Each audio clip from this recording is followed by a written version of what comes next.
Di bawah UMR. Aku setelah kami cek itu sekitar 1,2. Gajinya 1,2. Jadi bukan bos dong. Assalamualaikum warahmatullahi wabarakatuh. Salam, Om Swastiastu, Namo Buddhaya, salam kebajikan. Para pencari kebenaran yang ada di seluruh Indonesia.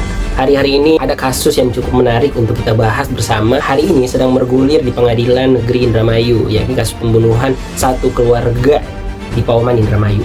Ini memicu banyak sekali spekulasi, perdebatan publik baik yang pro dan kontra terhadap terdakwa dan terhadap jaksa penuntut umum. Yang kemarin kita sempat lihat terdakwa sempat membela diri bahwa dia bukan pelakunya. Pelakunya adalah 4 tokoh yang dia sebutkan. Di situ ada Ahmad Yani, ada Hardi, ada Yoga, dan ada Joko gitu. Nah, seperti apa kasusnya teman-teman bisa lihat sendiri di media. Background saya adalah accounting ya. Saya lebih tertarik melihat apa benar nih ya Ririn Rifanto yang merupakan terdakwa kasus pembunuhan satu keluarga di Indramayu ini memberi utang kepada Ahmad Yani, seorang yang dia sebut pada pengadilan sebelumnya itu bahwa pelaku sebenarnya adalah Ahmad Yani ini gitu. Jadi ini yang mau saya kupas bersama kawan pencari kebenaran yang ada di seluruh Indonesia. Kita kupas bareng-bareng deh. Benar nggak sih Ririn Rifanto ini memberikan utang sebanyak 300 juta yang jumlahnya ya? Menurut saya sih, saya sendiri belum bisa memberikan orang utang sebanyak itu ya. Berikut kita coba lihat cuplikan penjelasan pengacara terdakwa Ririn Rifanto, Tony RM, pada kanal YouTube Tony RM ya. Kalau begitu, saya minta kwitansinya, masih ada atau tidak. Nah, kemudian dicari kwitansinya, dapatlah kwitansinya. Nah, ini kwitansi jelas ya. Telah terima uang ya dari Ririn Rifanto, uang sejumlah 300 juta rupiah ya. Utang uang sejumlah 300 juta rupiah telah diserahkan kepada Pak Ahmad Yani yang berhutang kepada Ririn Rifanto ya, sejumlah 300 juta tanggal 9 Februari 2016 utangnya. Nah, ini 300 juta ditandatangani oleh Ahmad Yani. Masih ada kwitansinya itu. Nah, lalu setelah kwitansi ini dapat, kemudian saya datangi ke lapas, ya, datangi Ririn ke lapas. Saya pertemui di lapas, saya katakan, iya Rin, ini kwitansinya ada dari pengacara. Nah, sekarang saya mau tanya, ini benar kwitansinya 300 juta ini bayar belum? Kalau yang ini belum Pak, katanya.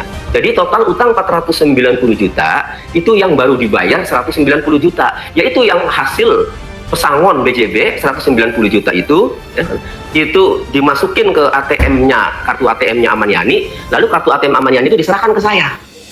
Nah, itu isinya 190 juta Pak, pesangon dari BJB. Jadi baru bayar 190 juta itu yang di luar kwitansi. Nah, ya, karena sama paman sama ponakan kan sudah tidak ada kwitansi karena sedikit ya. Nah, jadi karena ini besar 300 juta ini yang dibuat kwitansi. Lalu uang kamu dari mana dulu, saya bilang. Nah, Ririn jelaskan selama jadi marketing BJB dari 2013 sampai 2015 ya, ini selama 3 tahun Ririn sebagai marketing itu mendapatkan komisi dari kredit itu besar, banyak. Menurut Ririn, per 100 juta saja kredit itu dapat 3,5 juta. Nah, sementara sebulan menurut Ririn itu komisinya itu atau insentifnya itu bisa mencapai 30 juta per bulan. Jadi insentif dari marketingnya Ririn itu selama 3 tahun itu per bulannya itu 20 sampai 30 juta per bulan. Jadi kalau komisinya per bulan paling minim 20 juta saja insentifnya, itu kalau selama 3 tahun itu Ririn bisa dapat 720 juta. Nah, cuma tidak langsung katanya, begitu dapat dipinjam, begitu dapat banyak dipinjam. Kawan pencari kebenaran sudah melihat ya dan menonton dan mencermati apa yang dijelaskan oleh pengacara Tony RM bahwa memang benar Ririn memberikan hutang ya, memberikan uang ya secara akumulasi itu sampai 490 juta ke Ahmad Yani. Hanya saja 190 juta itu tidak ada bukti otentiknya ya, dan 300 juta ada bukti transaksinya melalui kwitansi gitu. Dan dari penjelasan Tony RM juga bahwa masuk akal kalau Ririn itu bisa memberikan uang sebanyak 300 juta itu ke Ahmad Yani. Kenapa masuk akal? Karena Ririn ini memiliki pekerjaan sebagai marketing atau salesnya perbankan. Nah, seperti kita ketahui kalau pekerjaan marketing itu nggak hanya ada gaji. Marketing itu bisa menghasilkan pendapatan sangat banyak banget dari komisi atau insentif yang dia terima kalau mencapai target gitu. Dari penjelasan Tony RM menjelaskan bahwa Ririn Rifanto ini dia sebulan itu bisa menghasilkan insentif itu 20-30 juta. Nah, dari situlah menjadi masuk akal nih kalau Ririn Rifanto bisa memberikan pinjaman kepada Amaniani sebanyak 300 juta. Karena kalau sebulan 20-30 juta, setahun bisa sampai 400 juta lebih ya. Nah, jadi itu cukup masuk akal. Nah, hanya saja kalau menurut saya yang punya background sebagai accounting, saya melihat bahwa bukti kwitansi itu hanya satu bukti utama yang tunggal saja. Menurut saya perlu ada bukti pendukung lainnya gitu. Bukti pendukung lainnya itu apa? Misalkan ada nggak saat itu ketika Ririn memberikan pinjaman kepada Amaniani, ada nggak bukti transfer banknya kalau itu diberikan dalam bentuk transfer? Kalaupun itu diberikan dalam bentuk tunai, ada nggak bukti penarikan Ririn ya? Karena itu kan uang gede nih. Ya ada nggak?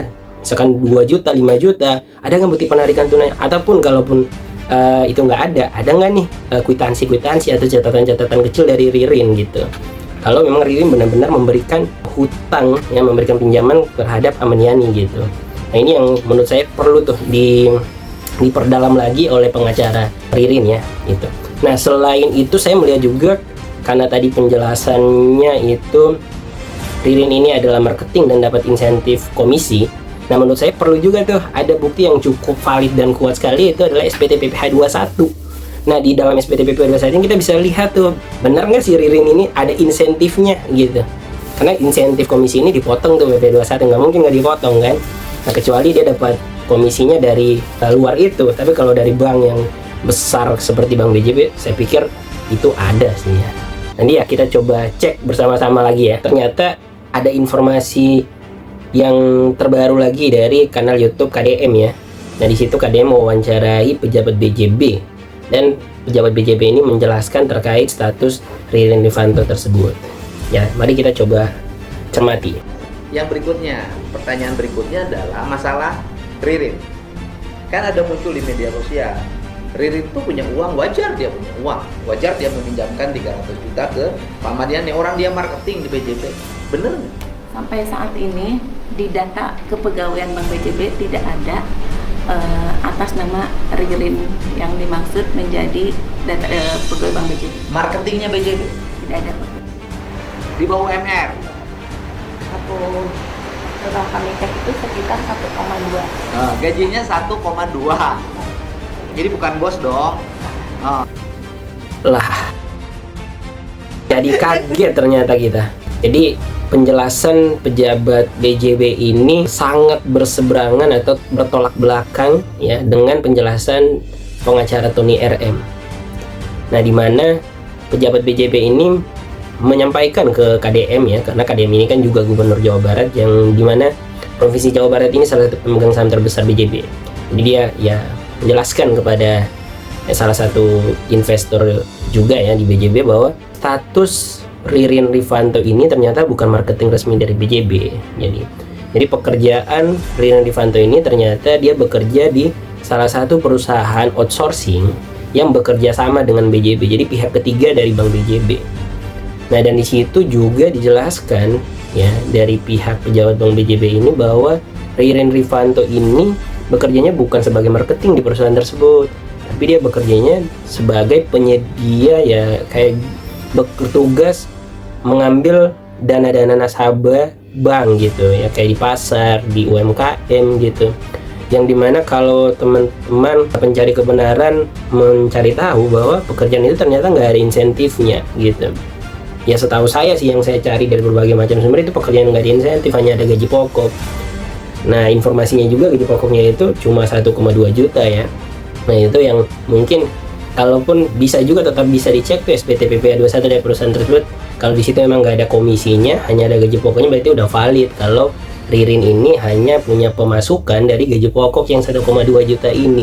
Jadi dari 1,2 juta ini menurut saya agak aneh kalau dia bisa memberikan pinjaman sebanyak 490 juta walaupun berangsur-angsur kepada yang disebut pamannya Amaniani itu menurut saya agak aneh dan memunculkan banyak kelemahan-kelemahan dari sisi pembelahan terhadap terdakwa Riri Rifanto ini. Nah, ini teman-teman bisa berdiskusi lagi ya di komentar di kanal YouTube saya.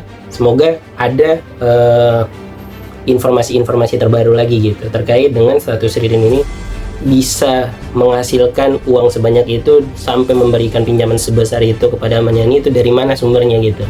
Ya mungkin saya yang kurang paham karena informasi-informasi yang ada nggak ada gitu. Si Ririn dengan kita tuh ya gara-gara manipulasi Pak Aman, jadi kita tuh bentrok. Ririn kan nggak tahu kalau Pak Aman itu ada niatan jolim sama keluarga, jadi taunya kan lagi akur kan, pinjam buat Ega kedokteran, ya udah.